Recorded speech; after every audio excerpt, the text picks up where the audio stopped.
My sister drained my bank accounts and ran off with her boyfriend. I was devastated until my 9-year-old daughter said, "Mom, it's okay. I took care of it." A few days later, my sister called me shrieking. Can you imagine the gut-wrenching feeling when the person you've sacrificed everything for, your own sister, suddenly steals every single penny you have? I'm Georgina, and I lived it. But the craziest part, it was my 9-year-old daughter who brought it all crashing down in a way I never saw coming. Ashley came into my life when I was 7. I still remember the day my parents brought her home from the hospital, her tiny fingers wrapping around mine when I first held her. Even with our 7-year age gap, we developed this unbreakable bond. I taught her how to ride a bike, helped her with homework, and yes, I even scared away the monsters under her bed. She followed me everywhere, wore my hand-me-downs with pride, and tried to mimic everything I did. We shared secrets, dreams, that special language only siblings understand. Our childhood wasn't perfect, not by a long shot, but we always had each other. When our parents started fighting, Ashley would crawl into my bed, and I'd tell her stories until she fell asleep. The fights got worse. I was 18, Ashley only 11, when they finally called it quits. The divorce? Ugly. Our parents used us as pawns in their bitter games. Mom moved across the country for a fresh start. Dad buried himself in work and a new girlfriend half his age. I couldn't leave for college as planned. Someone needed to be there for Ashley, and that someone was me. I postponed my education, got a job at a local retail store. Every morning, I'd wake her, make breakfast, check her homework.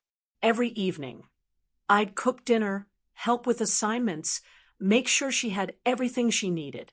I became more than a sister. I was a stand-in mother, a counselor, a best friend, all rolled into one. "You shouldn't have to do this," Dad would say during his rare appearances, guilt flashing across his face before he'd disappear again. "She's my sister," was always my reply.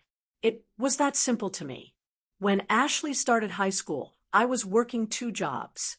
My friends were graduating college, while I was serving coffee by day and waitressing at night. But seeing Ashley thrive, it made it all worthwhile. She was smart, popular, determined. When she got accepted to college with a partial scholarship, I felt prouder than if it had been my own achievement. "I'm going to pay you back for everything someday," she promised the night before leaving. "Just succeed." I told her, that's all the payback I need. Though, honestly, our bank account was nearly empty after buying her dorm supplies. At 25, I met Thomas. He was charming, ambitious, seemed to adore me. Within a year, we were married, and I was pregnant with Lily. For a while, life felt perfect. Ashley was doing well in college. I had a stable job as an admin assistant, and Thomas and I had a small but cozy apartment. Lily's birth was the happiest day of my life. She had my green eyes and Thomas's dimples, and I fell completely, irrevocably in love. Ashley drove 4 hours to meet her niece, bringing a handmade blanket she'd spent months knitting. "She's perfect, Georgie," she whispered, using my childhood nickname. "You're going to be the best mom ever." But the fairy tale cracked when Lily turned 3. Thomas started coming home late, always with excuses about work. His phone was always locked. He grew distant. When I found lipstick on his collar, yes, as cliché as that sounds, he didn't even try to deny the affair. Within months, our marriage collapsed. Thomas moved across the country with his new girlfriend, barely keeping in contact with Lily. I was suddenly a single mother with a broken heart and mounting bills. Those first months were a blur of tears, sleepless nights, and endless worry. Ashley, who had just graduated college, immediately packed her bags and moved in with us. "I've got you, sis," she promised, "just like you had me." Having Ashley there was a godsend. She helped with Lily cooked meals when I worked late and made me laugh when all I wanted to do was cry. But after a few months, small things started happening. Things I brushed aside. $20 missing from my purse that I was sure I'd left there. Bills Ashley offered to pay online, but somehow never got paid, resulting in late fees. A credit card I rarely used suddenly showed unusual charges that Ashley explained away as surprise gifts she was planning. "Did you take money from my wallet?" I asked once, hating the words as they left my mouth. "Georgie, I can't believe you'd ask me that," Ashley replied, eyes welling with tears.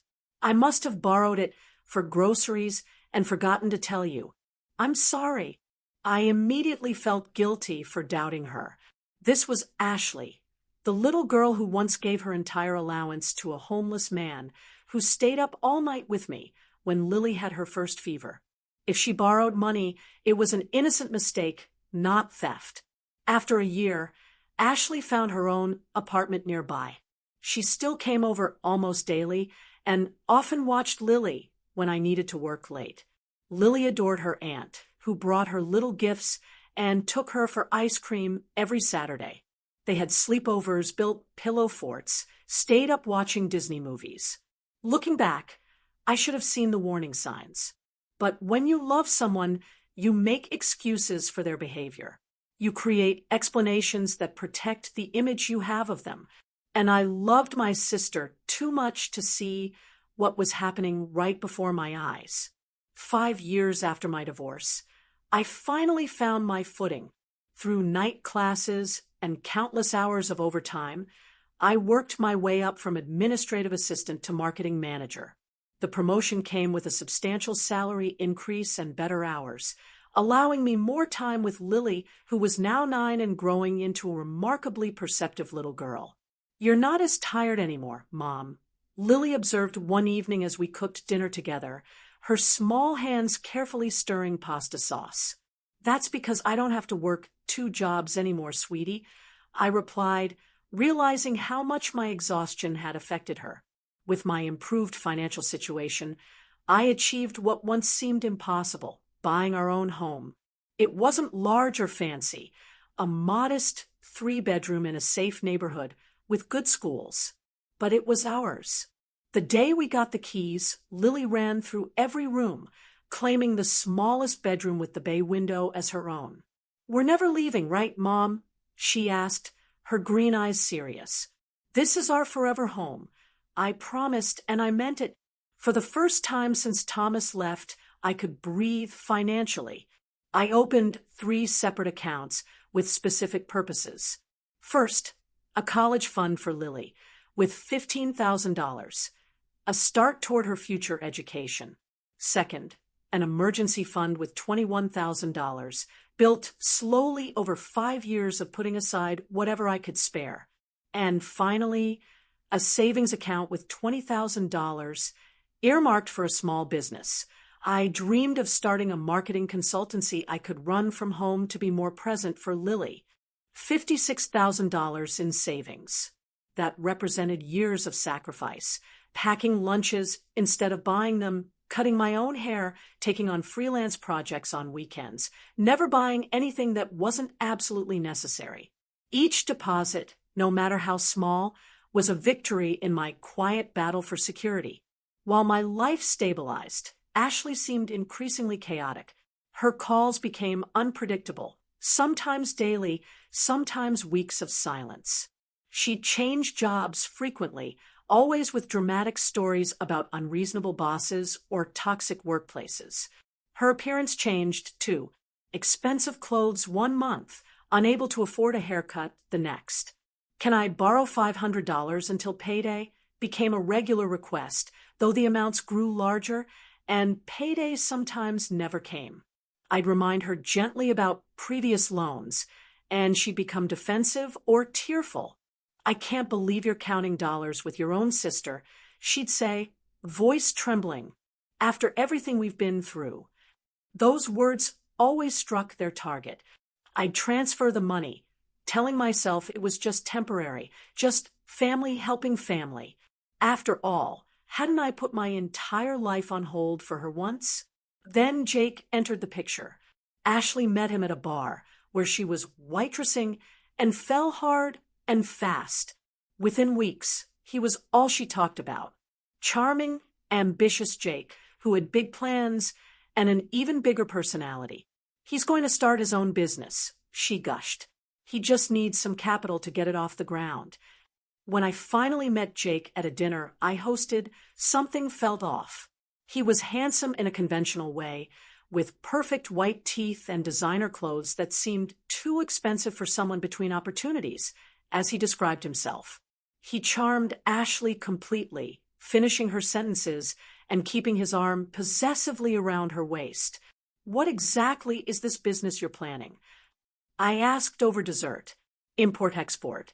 He replied smoothly, I have connections overseas. It's all about who you know. His answers to my other questions were equally vague, sliding away from specifics with practiced ease. More concerning was how he examined everything in my home with calculating eyes, asking pointed questions about my job, salary, and savings. After they left, Lily tugged at my sleeve. I don't like him, Mom, she said simply. Why not, sweetie? He looks at our stuff weird. And he made Aunt Ashley cry in the bathroom. I heard them.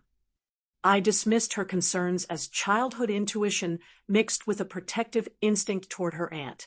Sometimes grown-ups have disagreements. I explained. It doesn't mean he's a bad person. In retrospect, I should have listened to my 9-year-old daughter instead of doubting her perception. Ashley's requests escalated after Jake became a fixture in her life. She needed money for car repairs, medical bills without insurance, security deposits for apartments she mysteriously had to leave quickly. Each time, her gratitude was effusive but short-lived, replaced by new emergencies and needs. 2 months ago, I received a frantic call while preparing for an important 3-day business conference in Portland. Ashley was sobbing, barely coherent. Jake and I got evicted, she cried. The landlord gave us no warning. We have nowhere to go. I immediately offered my spare bedroom until they found a new place. You can stay as long as you need, I assured her. Mrs. Wilson, next door, will help with Lily while I'm at the conference. The night before my trip, Ashley asked for my banking password. Just in case there's an emergency while you're gone, she explained. What if something happens to Lily, and we need money for the hospital? I hesitated. Financial boundaries had always been a sensitive topic between us, with Ashley quick to bring up how I didn't trust her whenever I established limits. I've set up an envelope with emergency cash in my dresser drawer, I countered, and I'll have my phone the entire time. Her face fell. You still don't trust me after everything? I'm 30 years old, Georgina, not a child. To avoid an argument before my trip, and to prove I did trust her, I reluctantly wrote down my banking password and left it on the kitchen counter. Only for a real emergency, I emphasized, ignoring the uneasiness settling in my stomach. As I drove to the airport the next morning, Ashley and Jake waved from the porch, Lily between them, already in her school uniform. If I'd known what would happen in the next 72 hours, I would have turned the car around. I would have, but I didn't know. I simply waved back, called out a final "love you all," and drove away, leaving everything I valued in the hands of the sister I trusted completely. The marketing conference went exceptionally well. I gave a presentation that impressed several potential clients, and my boss hinted at another possible promotion. During breaks, I called home to check on Lily, who sounded happy and excited about having her aunt staying over. Jake is teaching me card tricks, she told me during our last call. And Aunt Ashley said we can have pizza tonight. That sounds fun, sweetie. I'll be home tomorrow afternoon, and we can have a movie night, just the two of us. Okay, Mom. Love you, infinity. Love you, infinity +1. I replied. Our usual exchange. Everything seemed fine. Until it wasn't. On my third and final morning at the conference, I tried calling Ashley to confirm my arrival time. No answer. I texted, assuming she was busy with Lily's school drop-off. By noon, with still no response, a nagging worry began to grow. I called Mrs. Wilson, who confirmed she'd taken Lily to school that morning as arranged. Ashley asked me to watch Lily after school, too, she added. Said she had some errands to run. Is everything okay? I'm sure it's fine, I said, more to reassure myself than her. Probably just phone problems. As I waited to board my flight home, I decided to check my bank accounts, something I hadn't done during the busy conference. I opened the banking app on my phone, entered my password, and watched as my world collapsed in an instant. My balance for all 3 accounts, 0. I blinked, assuming it was a glitch or I'd logged into the wrong account. I logged out and back in. Same result. My emergency fund, empty. Lily's college fund, empty. My business savings, empty. $56,000. Gone. My hands started shaking so violently I dropped my phone. The boarding announcement became distant noise as blood rushed in my ears. I couldn't breathe. A kind stranger picked up my phone, concern on her face, asking if I needed medical help. Somehow, I made it onto the plane. The 3-hour flight was torture. My mind cycled through increasingly desperate explanations. There must be a banking error. Ashley's phone was broken, and she'd explain everything. Perhaps there was a security breach, and the bank froze the accounts. Deep down, I knew none of these scenarios was true. Landing in Seattle, I called Ashley repeatedly while rushing to my car. Still no answer. I drove home, breaking every speed limit, praying I was wrong about what I already knew had happened. Our house looked normal from outside. Flowers still bloomed in the front yard where Lily and I had planted them. The porch light was on, as if waiting for my return. But something felt off immediately, a stillness that suggested emptiness. Inside, Ashley's guest room was cleared out. No clothes in the closet, no toiletries in the bathroom, no note on the bed. Just a faint, lingering scent of her perfume.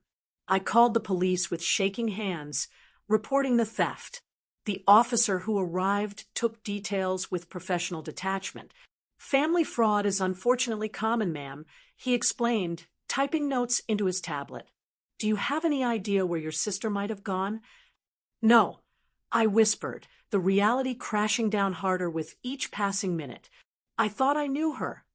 The officer's expression softened slightly. We'll file the report, but I should be upfront. Recovery in these cases is difficult, especially with family members who know your personal information. After he left, I sat motionless at my kitchen table, staring at the wall. The shock was physical. My body felt cold, my lungs unable to fill completely, my stomach twisted in knots. I'd trusted Ashley with everything, my home, my daughter, my financial security. In return, she'd taken it all.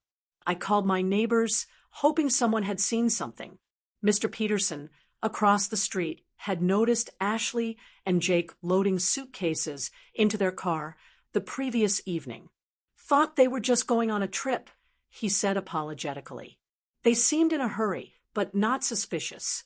I couldn't eat, couldn't sleep, couldn't process the magnitude of what had happened. The emergency fund meant to protect us in crisis, gone. Lily's college fund that I'd sacrificed so much to build, gone. The business savings that represented my dreams for our future, gone. But worse than the money was the betrayal. My sister, my baby sister, who I'd practically raised, who'd held my hand through divorce, who Lily adored. How could she do this to us? I found a single note tucked in the kitchen drawer where I kept takeout menus. 5 words in Ashley's handwriting. I'm sorry. I had to steal from her own sister, had to rob her niece's future. What possible justification could exist for such a betrayal? The hardest part was yet to come, telling Lily. How do you explain to a 9-year-old that the aunt she adores has stolen our security? How do you preserve a child's trust in people after such a fundamental betrayal? I picked Lily up from Mrs. Wilson's that afternoon, trying to compose myself for her sake. One look at my face and her smile faded. What's wrong, Mom? Let's talk at home, sweetie. Sitting on our living room couch, I tried to find gentle words. But there was no soft way to describe such a harsh reality.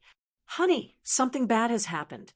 Aunt Ashley and Jake took the money from our savings accounts. All of it. The money for college and emergencies. Lily asked, her voice small. Yes, I confirmed, tears finally breaking through. And they left without telling us. I'm so sorry, Lily. I trusted her, and I couldn't continue. Sobs overtook me. For the lost money, for the shattered relationship, for my daughter who deserved better than this chaos. I'd failed to protect her, failed to see what was happening under my own roof. Lily watched me cry with a strange calmness, her young face showing a maturity beyond her years. Then she said the words that would change everything. Mom, don't worry. I handled it. Through my tears, I stared at my daughter in confusion. Her face was serious, determined. Not at all what I expected from a child, just told her beloved aunt had betrayed us. What do you mean you handled it? I asked, wiping my eyes. Lily stood up, walked to her bedroom, and returned with my old smartphone, a device I'd given her for games after upgrading mine last year. She sat beside me, her small fingers navigating to the photo gallery with practiced ease. I never liked Jake, she began, her voice steady. He smiled weird, not with his eyes. Sweetheart, what are you talking about? 2 weeks ago, I heard them fighting in the guest room when you were working late. Jake was telling Aunt Ashley they needed money fast. Big money. Lily's face scrunched up, recalling the memory. I was scared, so I started recording them on your old phone whenever they were here, and I was around. She handed me the phone, showing a video file dated 10 days earlier. With trembling hands, I pressed play. The video showed my kitchen from an unusual angle, apparently hidden behind the fruit bowl on the counter. Ashley and Jake stood arguing in hushed but intense voices. Your sister is loaded, Ash, Jake hissed. 3 accounts with almost 60 grand. We could use that. I'm not stealing from Georgina. Ashley replied, looking genuinely horrified. She raised me. She's done everything for me. And now she gets to live in this nice house while we get evicted again. She owes you. Jake's handsome face was transformed by greed, his eyes cold. Besides, it's borrowing, not stealing. We'll pay her back after my deal comes through. I watched in stunned silence as my sister shook her head, insisting she wouldn't betray me. The video ended, and Lily queued up another from the following day. This one showed a different angle. From behind a plant in the living room, Lily explained with a hint of pride. I got better at hiding the phone. In this recording, Jake's tactics had changed. No longer demanding. He was pleading, his arm around Ashley's shoulders. Baby, I'm in trouble. These aren't the kind of guys you can just tell, sorry, don't have it. They'll find me and it won't be pretty. His voice broke convincingly. I never told you this, but they broke my brother's legs over less money. Ashley's face showed fear. Why didn't you tell me before? How much do you owe? 50,000. I was trying to protect you from worrying. My heart sank. Jake was manipulating Ashley, playing on her sympathies. And from the look on her face in the video, it was working. There are more, Lily said quietly, scrolling through dozens of video files. I recorded everything when they were here. How did you know to do this? I asked, astounded by my daughter's foresight. Lily shrugged. From those detective shows we watch. The bad guys always talk about their plans, if you listen long enough. The next video showed Jake on his phone in our backyard, speaking in a completely different tone than he used with Ashley. Yeah, I found a perfect mark. He was saying, grinning. Sister's got at least 50 grand saved up. And the best part, she trusts the girlfriend completely. We'll clean it out and be in Mexico before they know what hit them. My stomach turned. Jake wasn't just opportunistically taking advantage of Ashley. He had targeted us from the beginning. But the most revealing video was from the night before I left for the conference. It showed my bedroom, filmed from what appeared to be Lily's hiding spot in the closet. Ashley was sitting on my bed, head in her hands, while Jake paced. I can't do this, Ashley sobbed. Georgina will be devastated. Jake's charming facade had completely vanished. You don't have a choice anymore, he snapped. Either she loses some money, or I tell her about Tampa. Ashley's head jerked up, face pale. You wouldn't. Try me. Your perfect sister doesn't know everything about you. Does she? How do you think she'd feel knowing what you did there? The threat hung in the air. Ashley's shoulders slumped in defeat.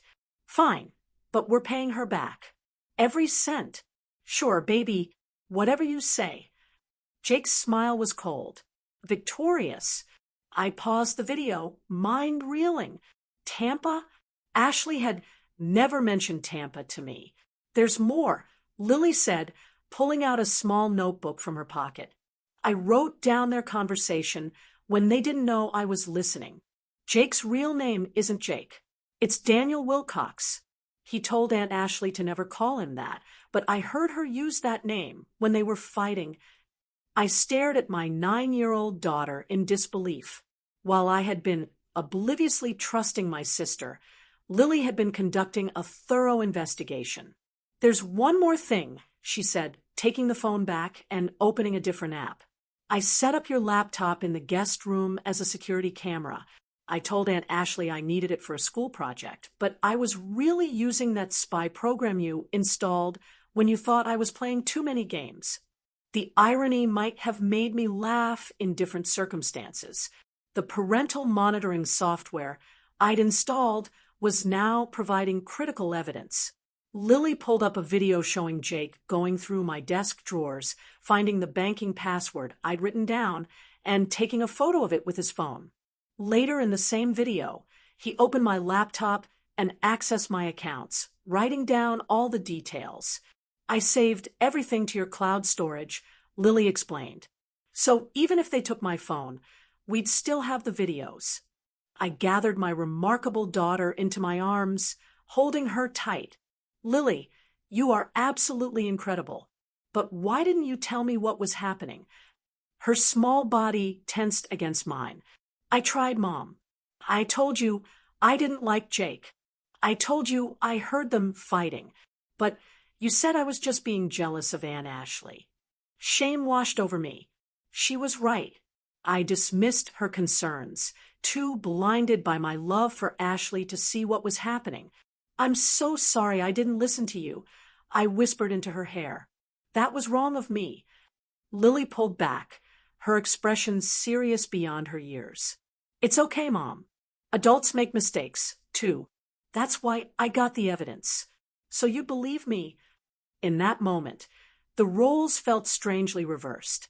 My child comforting me, showing wisdom while I floundered in betrayal and disbelief. What do we do now? Lily asked, practical as always. I took a deep breath, steadying myself.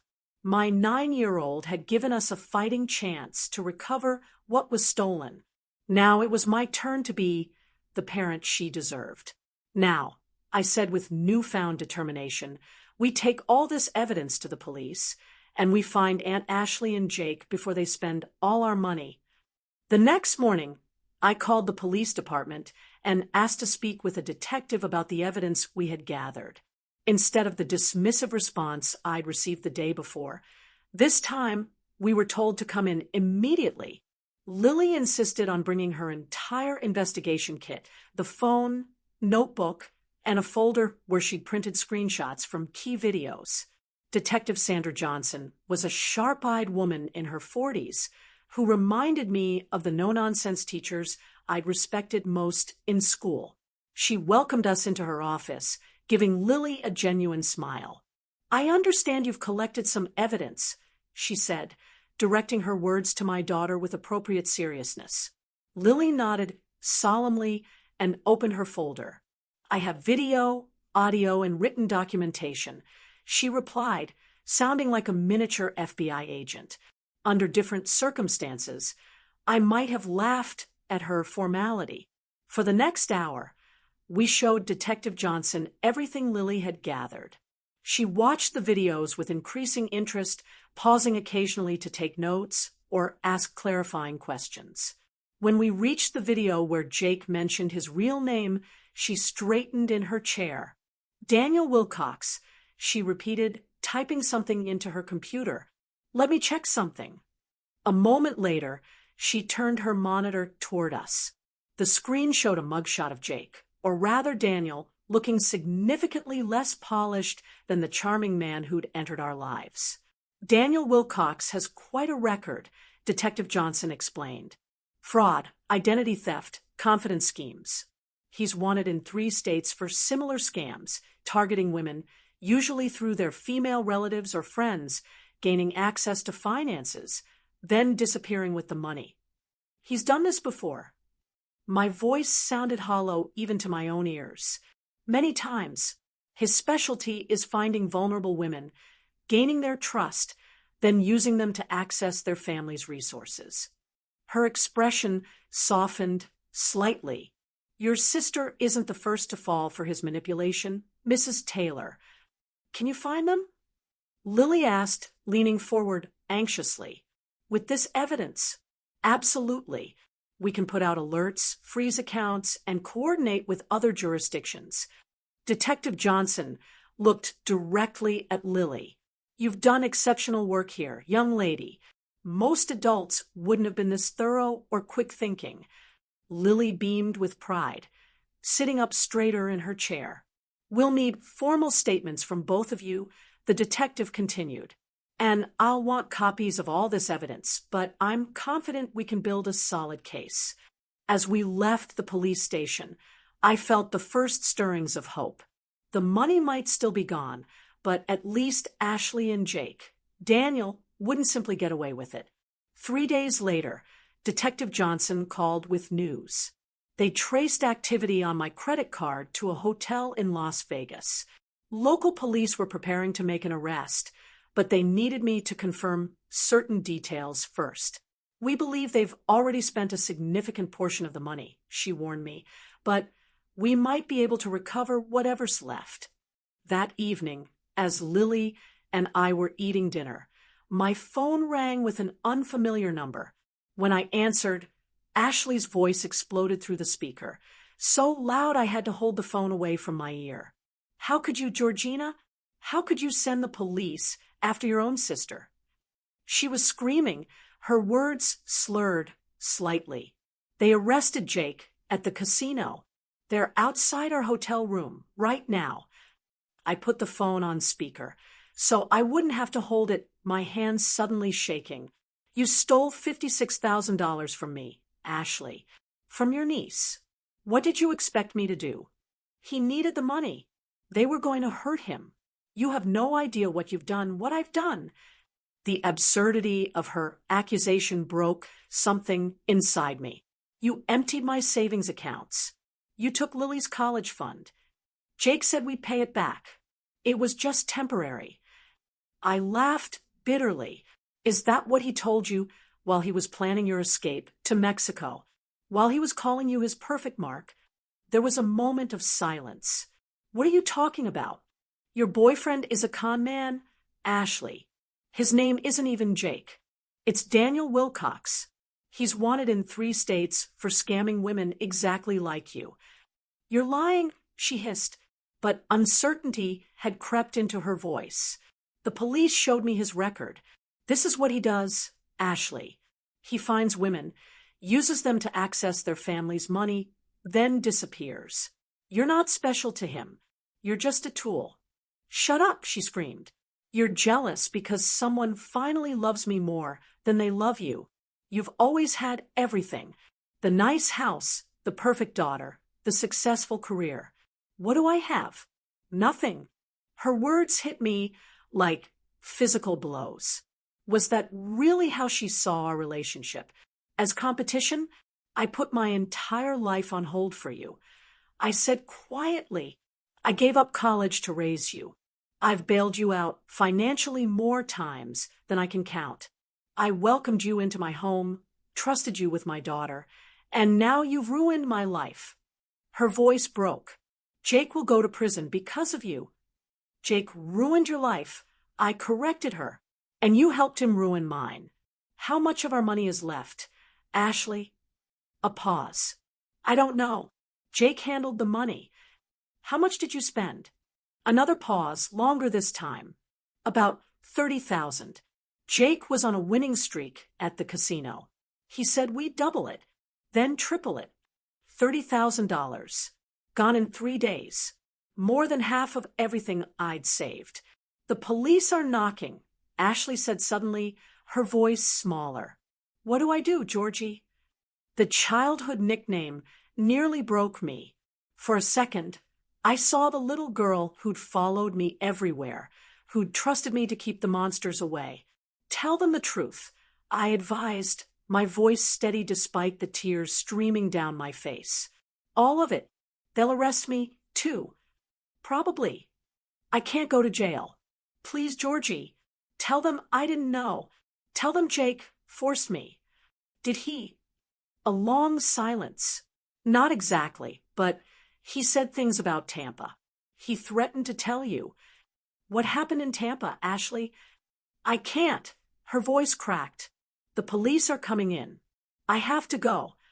Ashley, wait. But the line went dead. I sat staring at the phone, the unanswered question hanging in the air. What had happened in Tampa? What power did it give Jake over my sister? Lily, who had been silently listening to the entire conversation, placed her small hand over mine. Aunt Ashley sounds scared, she observed. She is scared. I agreed. She made terrible choices, and now she has to face the consequences. Will she go to jail like Jake? I hesitated, unsure how to explain the complexities of the legal system to a 9-year-old. I don't know, sweetheart. It depends on many things, including whether she tells the truth about what happened. Lily nodded solemnly. She should tell the truth. That's what you always say is most important. Out of the mouths of babes, as they say. The simplicity of my daughter's moral compass made the entire situation clearer, somehow. The truth was indeed what mattered most now. Not just for the legal consequences, but for any hope of healing the broken trust between my sister and me. Later that night, Detective Johnson called again. Jake had been arrested on multiple outstanding warrants. Ashley was being held as an accomplice, but was cooperating with authorities. They had recovered approximately $26,000 from the hotel safe. Less than half of what was taken, but more than I had dared hope. We'll need you to come to Las Vegas to make a formal identification and statement, she explained. The district attorney there will want to talk to you about pressing charges against your sister. Pressing charges against Ashley. The words felt surreal. This was my baby sister. The girl whose scraped knees I had bandaged, whose nightmares I had soothed, whose graduation I had attended with tears of pride. How had we arrived at this point? As I lay awake that night, I thought about Ashley's accusations. Had I really had everything while she had nothing? From my perspective, I'd sacrificed endlessly for her, put her needs before my own time and again. But perhaps from her view, I was the successful sister who had it all figured out, who was always telling her what to do, always the responsible one she could never measure up to. The truth probably lay somewhere in between. But understanding her perspective didn't excuse what she'd done. $56,000 represented years of careful saving, countless small sacrifices made for Lily's future. taking that wasn't just stealing money. It was stealing security, opportunity, dreams. In the morning, I would need to book flights to Las Vegas, arrange for Lily to stay with Mrs. Wilson, and prepare to face my sister across an interrogation room table. But for now, I simply let the tears come, mourning the relationship I had thought we had, and facing the painful reality of what actually existed between us. The Las Vegas Metropolitan Police Department headquarters was nothing like the cozy police stations depicted in family-friendly TV shows. It was imposing and sterile, with harsh fluorescent lighting that emphasized the dark circles under my eyes.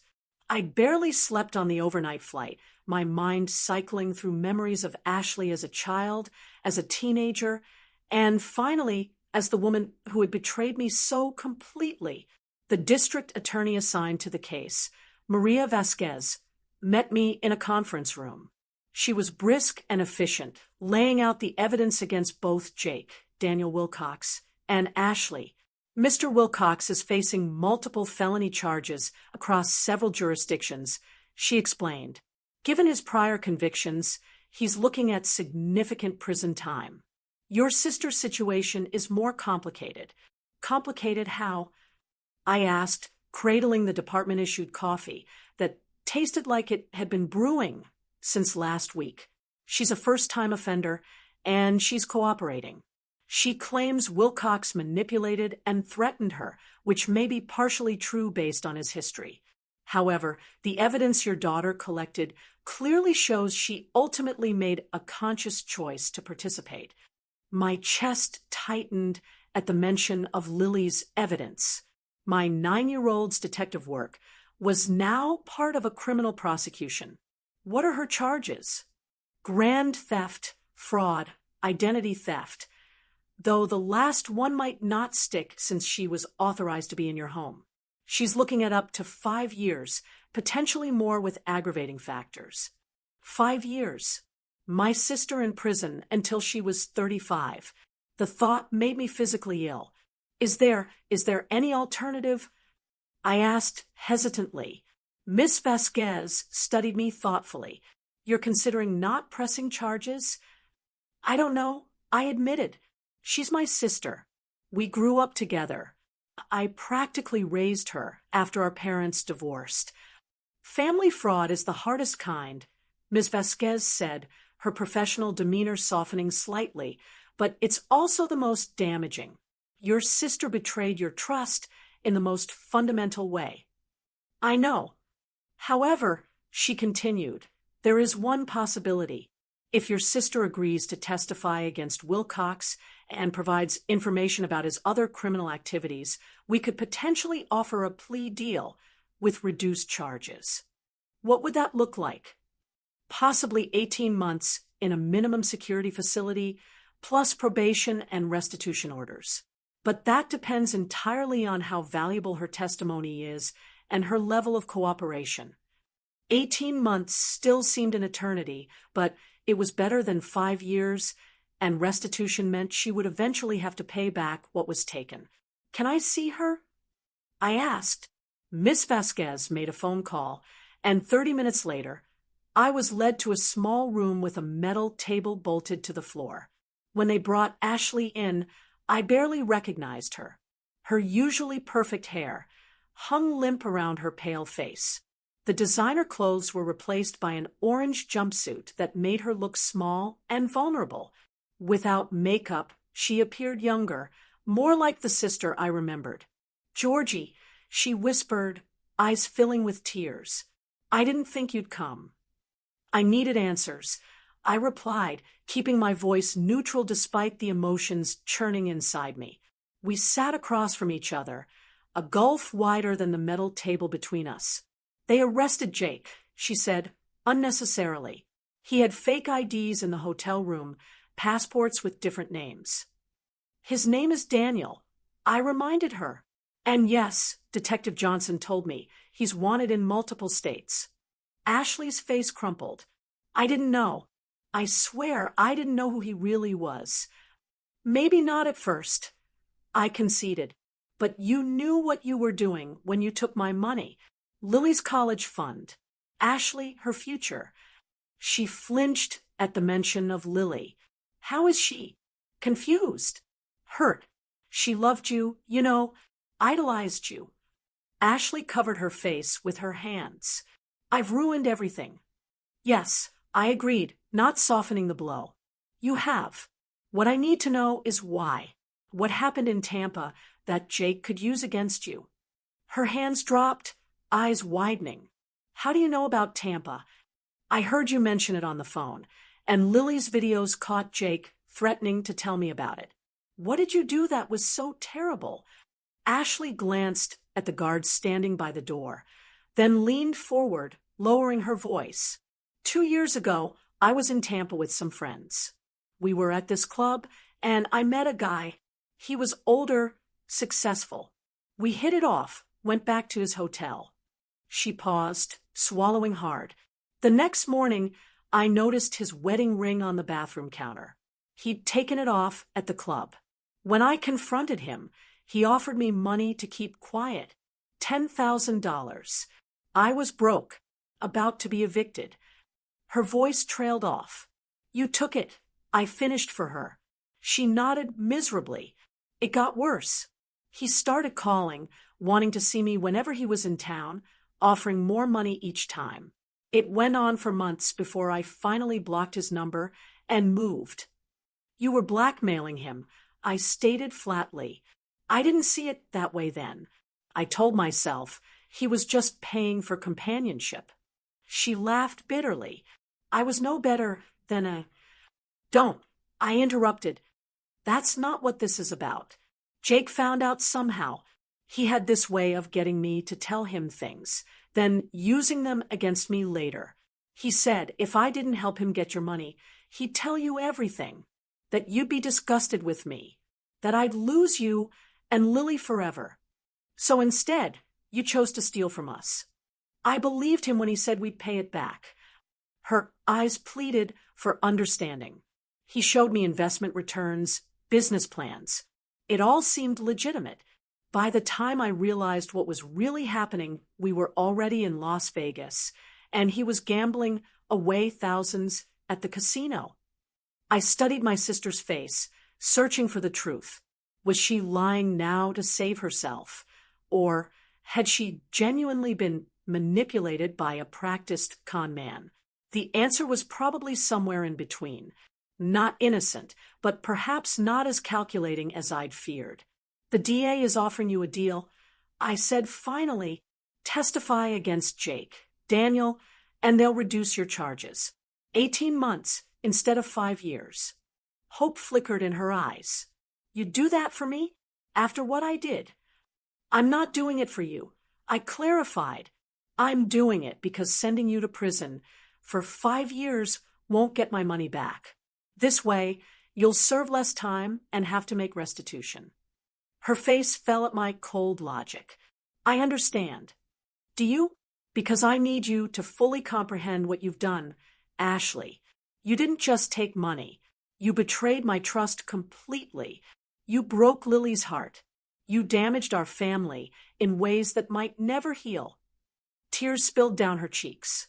I know, and I'll spend the rest of my life trying to make it right. I promise. Promises from you don't mean much right now, I said, standing up. Take the deal. Cooperate fully. Pay back every cent you can. That's the only path forward I can see right now. Georgie, wait, she called as I turned to leave. Do you think you'll ever forgive me? I paused at the door, the question hanging heavily between us. I don't know, I answered honestly. Right now, I can't even imagine it. The weeks that followed were some of the hardest of my life. With only $26,000 recovered, I was facing a financial crisis. My emergency fund was depleted. Lily's college savings nearly wiped out. I had to take on freelance projects on weekends just to make ends meet, often working until midnight after Lily was asleep. My coworkers, upon learning what happened, organized a surprise fundraiser that brought me to tears. Family Emergency Fund for Georgina and Lily read the online campaign they created. which raised nearly $7,000 from colleagues, clients, and even competitors in our industry. Their kindness was a bright spot in an otherwise dark time. Lily, remarkable child that she was, never complained about our suddenly tighter circumstances. No more weekly pizza nights. No summer camp this year. Fewer new clothes. She accepted each change with a maturity that both impressed and concerned me. I arranged for her to see the school counselor, worrying about the psychological impact of her aunt's betrayal. Miss Patel, the counselor, assured me that Lily was processing the situation remarkably well. She feels empowered by her role in solving the crime, Miss Patel explained during our parent conference. Rather than feeling victimized, she sees herself as the hero of the story. But is that healthy? I worried. Shouldn't she be more upset? Children are resilient, Miss Taylor. And Lily has a strong sense of justice. She's hurt by her aunt's actions, certainly, but she's focused on the fact that the bad guys were caught. That's actually a very healthy response. I wished I could say the same for my own emotional state. I vacillated between rage and grief, sometimes waking in the middle of the night from dreams where Ashley and I were children again, innocent and inseparable. Other times, I'd find myself compulsively checking my bank accounts, paranoid about further theft despite the changed passwords and added security measures. Ashley called from jail 3 weeks after her arrest. I almost didn't accept the collect call, but something, habit, perhaps, or lingering sisterly concern, made me agree.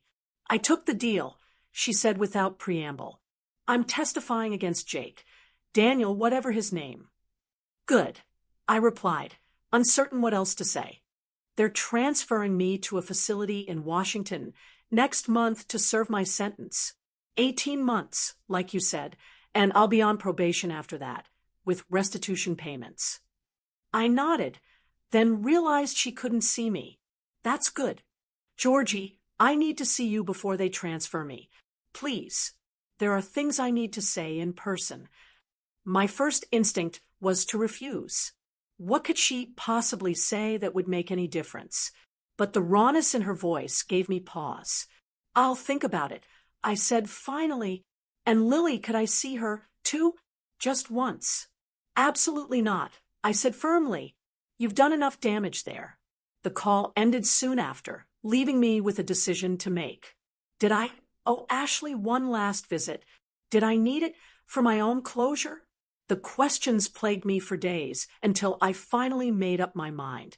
I would see her once more before her transfer, not for her sake, but for mine. To look my sister in the eye and try to understand how we had arrived at this broken place. To search for any possibility of redemption, however distant it might be. The county detention center looked even more dismal in the light of early morning. I'd chosen a weekday visit, leaving Lily with Mrs. Wilson after school, rather than subjecting her to this place. The guard escorted me to the same sterile meeting room where I'd seen Ashley 3 weeks earlier. When she entered, I noticed subtle changes. Her jumpsuit hung looser on her frame, suggesting weight loss. Dark circles shadowed her eyes, but her expression was calmer, more settled than before. Thank you for coming, she said, taking the seat across from me. I wasn't sure you would. Neither was I admitted. We sat in uncomfortable silence for a moment. 28 years of shared history, suddenly insufficient for conversation. I've been seeing a therapist here, Ashley finally said, part of the pre-sentencing program. It's been illuminating. In what way? She traced a pattern on the metal table with her finger. We've been talking about patterns. How I've spent my whole life defining myself in relation to you. I frowned. What does that mean? When we were kids after Mom and Dad split, you became everything to me. Mother, sister, best friend. You were perfect in my eyes. Responsible, smart, together, everything I wasn't. I was just doing what needed to be done, I said, uncomfortable with her characterization. I know that now. But back then, I put you on this pedestal. And as I got older, I started to resent it. Resent you. Because no matter what I did, I couldn't measure up. The words stung, but contained a ring of truth I couldn't deny. So I started acting out. She continued, making choices I knew you wouldn't approve of, doing things specifically because they would disappoint you. It was childish and stupid, but it was the only way I knew to establish my own identity. By stealing from me, I couldn't keep the edge from my voice. No, that was different. That was... She paused, seeming to wrestle with herself. That was the culmination of years of bad decisions, of choosing men who were exciting but terrible for me, of wanting shortcuts to the stability you had worked so hard for. I studied my sister's face, seeing glimpses of the little girl who had followed me everywhere, mixed with the troubled woman she had become. When I met Jake, Daniel, I thought he was different, charming, ambitious, interested in me for myself rather than what I could do for him. I was so desperate to be loved that I ignored every red flag. There were many, I noted dryly. So many, she agreed with a sad smile. But the biggest one was how he drove a wedge between you and me, how he isolated me from the one person who had always been there for me. Classic abuser tactic, I said, remembering articles I'd read about relationship manipulation. My therapist said the same thing. Ashley leaned forward, her eyes meeting mine directly. Georgie, what I did was inexcusable. I'm not asking for forgiveness. I haven't earned that. But I need you to know that I am genuinely deeply sorry. Not just for the money, but for betraying your trust, for hurting Lily, for throwing away everything you did for me. The sincerity in her voice caught me off guard. I had expected excuses, deflection, perhaps even blame. Instead, I was hearing what sounded like genuine remorse.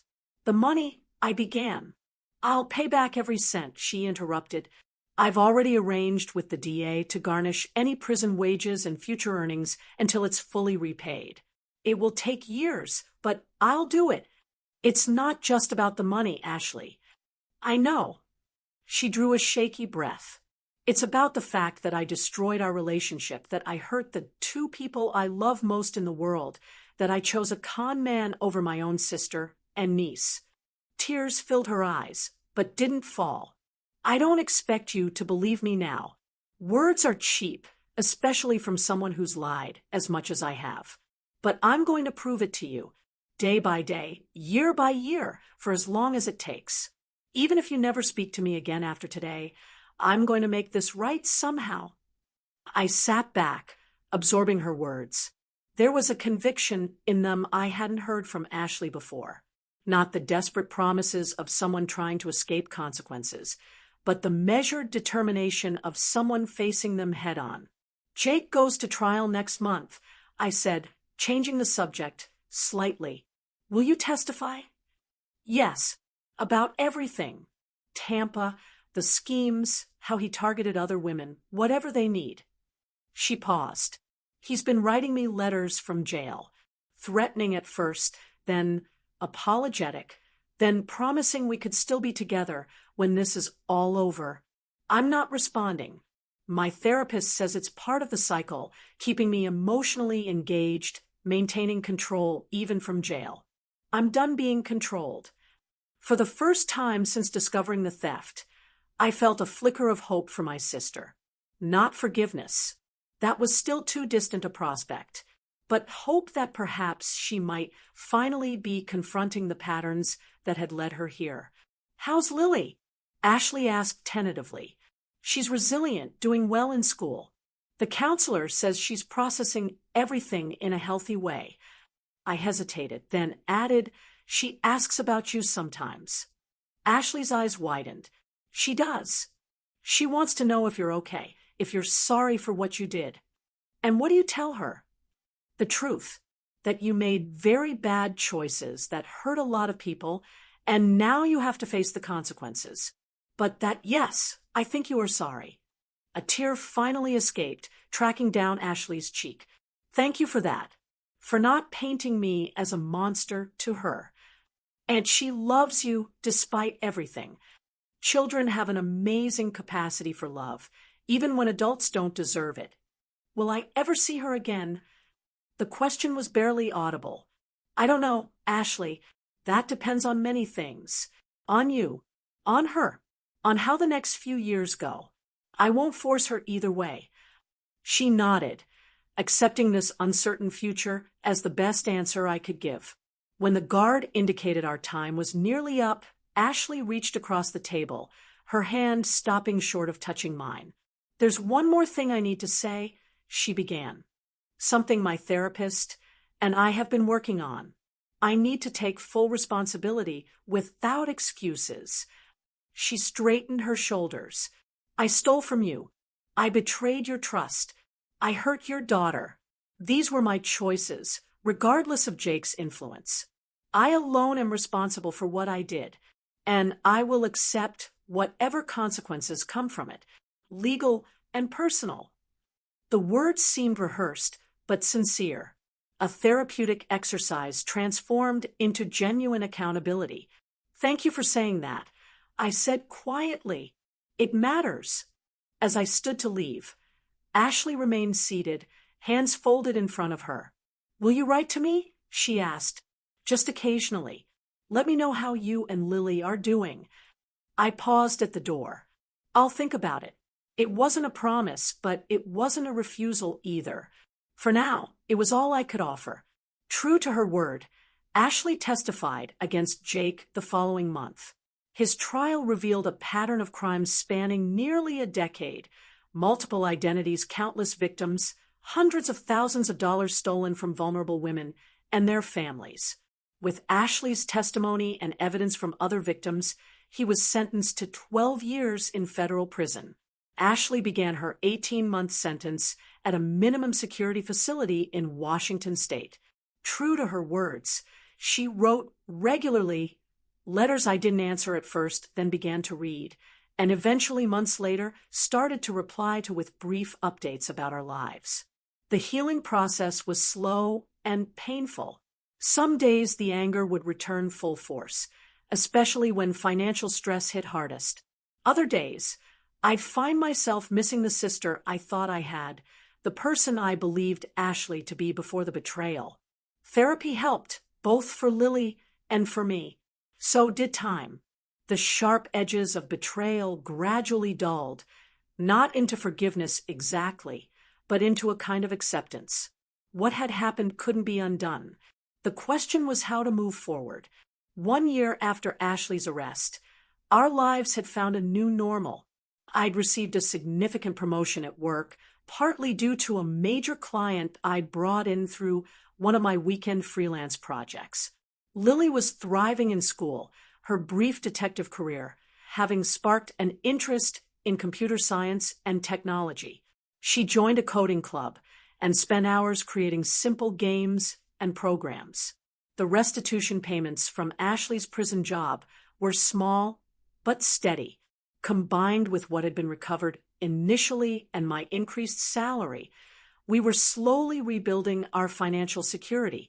It would be years before we fully recovered, but the acute crisis had passed.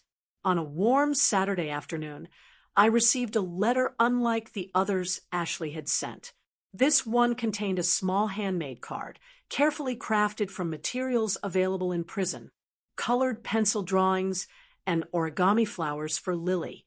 The envelope specified, "If you think it's appropriate." Inside, Ashley had written a simple message. "Dear Lily, I'm sorry for the hurt I caused you and your mom. You were brave and smart and did the right thing. I'm working hard to become someone worthy of knowing you again someday. With love, your Aunt Ashley." I showed it to Lily that evening, watching her face carefully as she read it. "What do you think?"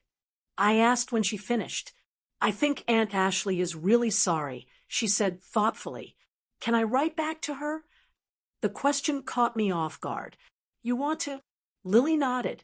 "Not a lot. Just to tell her I got her card. Is that okay?" I considered the request. The counselor had advised following Lily's lead regarding contact with Ashley, emphasizing that forcing either communication or separation could be harmful. Yes, I decided. You can write a short letter if you want to. I'll read it before we send it. Okay. She hugged me tightly. Mom, are you still mad at Aunt Ashley? I stroked her hair, considering my answer carefully. I'm still hurt by what she did, but I'm not as angry as I was. She's trying to make things right, and that matters. Will she come live with us again when she gets out of jail? No, sweetheart, that won't happen. But maybe someday we might see her occasionally in a public place, with supervision at first, if she continues to show she's changed. Lily seemed satisfied with this answer, accepting the complex reality with the adaptability children often show. In the months that followed, a tentative communication developed. Cards and letters exchanged on birthdays and holidays. Brief updates shared through carefully composed notes. It wasn't forgiveness exactly, but it was something. A tiny bridge being rebuilt across a chasm of betrayal. Ashley was released after serving her full 18 months, as required by her probation. She moved into a halfway house, found a job at a local restaurant, and continued therapy. Her restitution payments increased with her waitressing income and tips. 6 months after her release, we met at a park near my home, neutral territory, public and safe. The woman who approached our bench looked both familiar and strange. My sister, but humbled. Her designer clothes replaced by simple jeans and a sweater. Her once perfect makeup minimal and subdued. Our conversation was awkward, halting, filled with the weight of everything that had happened. Lily, more resilient than either of us, broke the tension by showing Ashley her latest coding project on a tablet. The simple game she created, where a detective character collected clues to solve mysteries, brought surprised laughter from all of us. That meeting didn't magically restore our relationship. Nothing could erase the betrayal or instantly rebuild trust shattered so completely. But it was a beginning, a tentative step towards something new, not the blind trust of before, but a cautious, eyes-wide-open connection built on accountability rather than obligation. Through this painful journey, I learned lessons I never expected, that sometimes the people closest to us can cause the deepest wounds, that forgiveness isn't a single decision, but a daily choice, that boundaries aren't selfish, but necessary for healthy relationships, and most importantly, that listening to a 9-year-old's instincts might be the wisest choice of all. I also learned that family isn't defined by unconditional acceptance of harmful behavior, but by the courage to hold loved ones accountable while leaving room for genuine change. True love sometimes means walking away until healing can happen for both parties. Today, 3 years after that terrible discovery, Ashley and I speak monthly. She's making steady restitution payments and building a new life, modest but honest. Lily sees her occasionally, always with me present. Trust returns in microscopic increments, earned through consistent actions rather than promises. I sometimes wonder what would have happened if Lily hadn't been so observant, so brave, so determined to protect us. Would Ashley have eventually returned on her own? Would she have recognized Jake's manipulation without the legal consequences that forced her to confront reality? Would I have ever learned the truth about my sister's resentment and jealousy that fueled her choices? I'll never know. But I do know this. The greatest wisdom sometimes comes from the most unexpected sources, like a 9-year-old who saw what I couldn't see and acted when I wouldn't. So what about you? Have you ever had to face a betrayal so profound it shook your world, or learned a powerful lesson from an unexpected source? Let me know in the comments below. I'm really curious to hear your thoughts.